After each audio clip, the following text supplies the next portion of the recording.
নমস্কাৰ বন্ধু বান্ধৱীসকল, জ্ঞান চেনেলটোলৈ আপোনাক স্বাগতম জনাইছোঁ। জ্ঞান হৈছে এটা অমূল্য সম্পদ।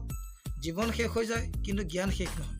চেনেলটো যদি প্ৰথমবাৰ চাইছে তেন্তে ছাবস্ক্ৰাইব কৰি ল'ব আৰু কাষতে থকা বেল আইকনটো প্ৰেছ কৰি দিব, যাতে মই দিয়া ভিডিঅ'টোৰ ন'টিফিকেশ্যন আগতে পায়। ভিডিঅ'টো যদি ভাল লাগে তেন্তে লাইক কৰিব আৰু এই ভিডিঅ'টো যদি কাৰোবাৰ উপকাৰ কৰিব বুলি ভাবে তেন্তে শ্বেয়াৰ কৰিব। আৰু আপোনাৰ যদি কিবা জানিবলগীয়া থাকে তেন্তে কমেণ্ট কৰি জনাব। আৰু দেৰি নকৰি আজি আমাৰ ভিডিঅ'টো আৰম্ভ কৰিবলৈ ওলাইছোঁ। বন্ধুসকল, আজি এই ভিডিঅ'টোত মই প্ৰেজেণ্ট ইনডেফিনিট টেন্সৰ বিষয়ে জনাব ওলাইছোঁ।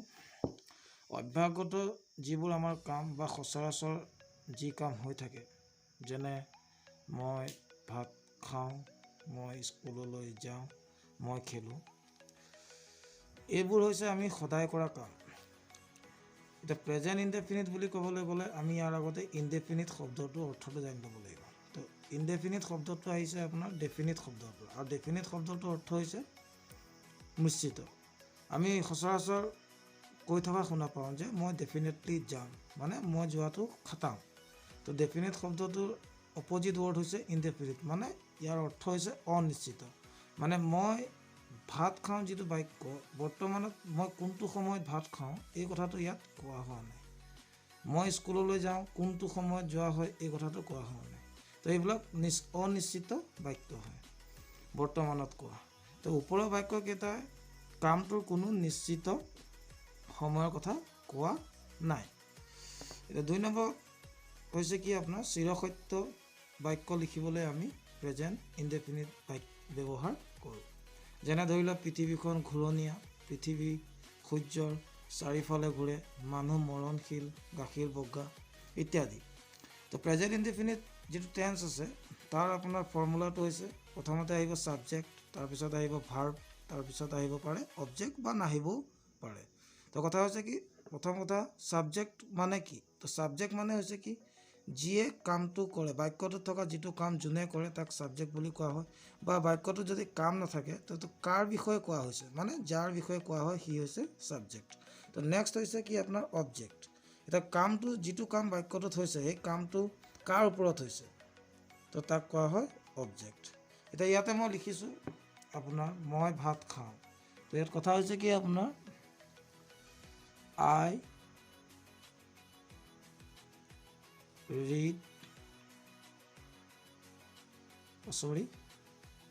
I read নহয়, I eat হ'ব লাগে।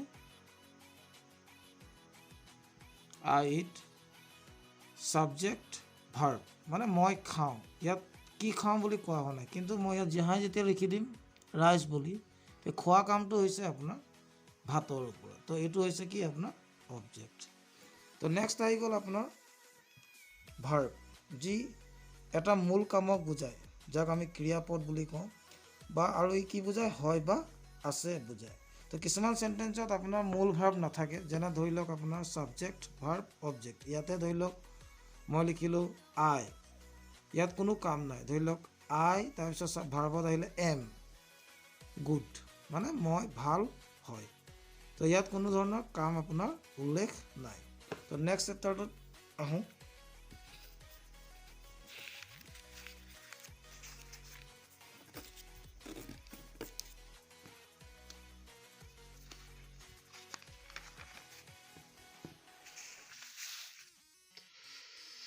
তো টেন্স কৰিবলৈ যাওঁতে আমি প্ৰথমতে পাৰ্চনৰ বিষয়ে জানি ল'ব লাগে।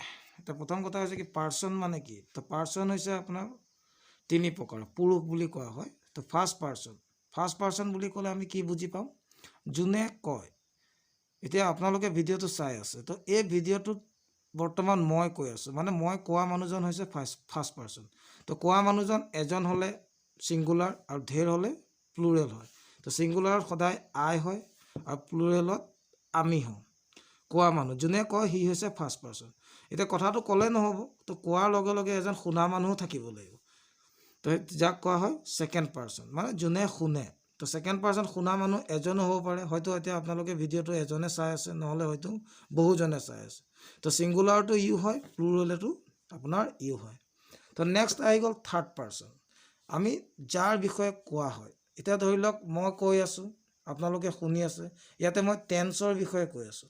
তো টেন্সটো হৈ গৈছে আপোনাৰ থাৰ্ড পাৰ্চন তো থাৰ্ড পাৰ্চন ছিংগুলাৰ সদায় হি চি হি মানে হৈছে সি বা তেওঁ চি মানে হৈছে তাই আৰু যিকোনো নাউন হ'ব পাৰে ৰাম যদু মধু গীতা সীতা ইত্যাদি আৰু প্লুৰেলত কি হ'ব সিহঁত বা ৰামহঁত বা যদুহঁত এনেধৰণে প্লুৰেল মানে হৈছে আপোনাৰ বহু বচন আৰু ছিংগুলাৰ মানে হৈছে একবচন তো এতিয়া কথা হৈছে কি আপোনাৰ প্ৰেজেণ্ট ইনডেফিনিট বাক্য এটা লিখোঁতে যদি ছাবজেক্ট থাৰ্ড পাৰ্চন ছিংগুলাৰ হয় তেন্তে মূল ভাৰ্বটোৰ পাছত মানে যিটো ভাৰ্বে কাম বুজায় এছ বা ই এছ যোগ হয় যেনে ধৰি লওক হি ইয়াতে আপোনাৰ থাৰ্ড পাৰ্চন ছিংগুলাৰ আছে হি তেওঁ বা সি স্কুললৈ যায় এতিয়া ইয়াতে মেইন ভাৰ্ব কামটো হৈছে যোৱা তো গ'ৰ পাছত কি যোগ হৈছে ই এছ যোগ হৈছে কিন্তু আই হৈছে ফাৰ্ষ্ট পাৰ্চন গ' টু স্কুল ইয়াৰ লগত ই এছ যোগ হোৱা নাই ঠিক তেনেদৰে চি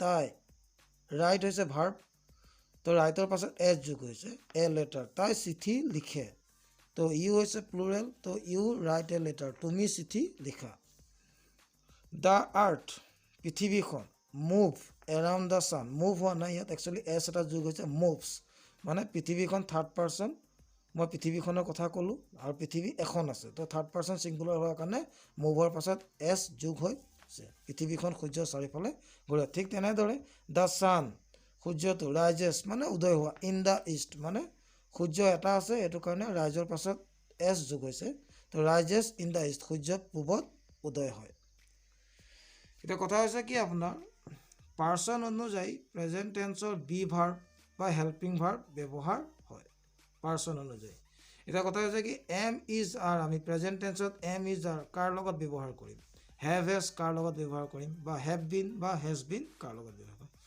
চাই লওক বন্ধুসকল এম ইজ আৰটো ইনডেফিনিট ইউজ হয় হেভ বা হেজ বা আই হেভ বিন বা হেজ বিন তো হেভ বিন হেজ বিনটো আপোনাৰ পিছৰ চেপ্টাৰত আপোনালোকে গম পাব তো হেভটো ইউজ হয় যদি আছে বুজাবলৈ যায় ধৰি লওক মোৰ এখন গাড়ী আছে তেতিয়াহ'লে এইটো আপোনাৰ আই হেভ এ কাৰ তেতিয়া আপোনাৰ প্ৰেজেণ্ট ইনডেফিনিটত ইউজ হয় তো নেক্সট আহি গ'ল আইৰ লগত সদায় কি ইউজ হয় আইৰ লগত সদায় এম ব্যৱহাৰ হয় এইটো প্ৰেজেণ্ট ইনডেফিনিটো হ'ব পাৰে বা প্ৰেজেণ্ট কণ্টিনিউৱাছতো হ'ব পাৰে তো ইয়াতে লিখা আছে ছিংগুলাৰ লগত যেনে ধৰি লওক হি চি যদু গীতা এইকেইটা নাউন হৈছে প্ৰপাৰ নাউন তো তাৰ লগত কি ব্যৱহাৰ হ'ব ইজ ব্যৱহাৰ হয় প্লুৰেলৰ লগত ইউ উই দে তুমি তোমালোক আমি সিহঁত ইয়াৰ লগত আৰ ব্যৱহাৰ হয় ইউ তুমি হ'লেও প্লুৰেল বুলি ধৰা হয় আৰু তোমালোক হ'লেও প্লুৰেল বুলি ধৰা হয় তো ইউ লগত আৰে ব্যৱহাৰ হয় ইয়াত কথা হৈছে কি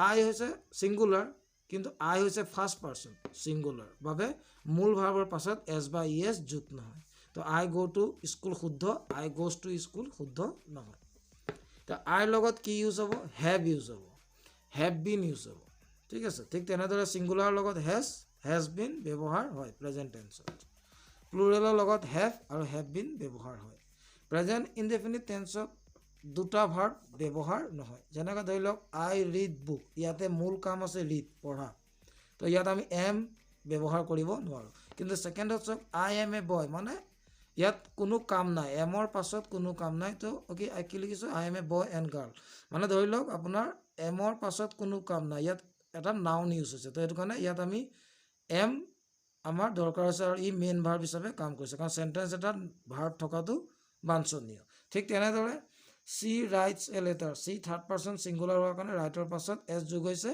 তো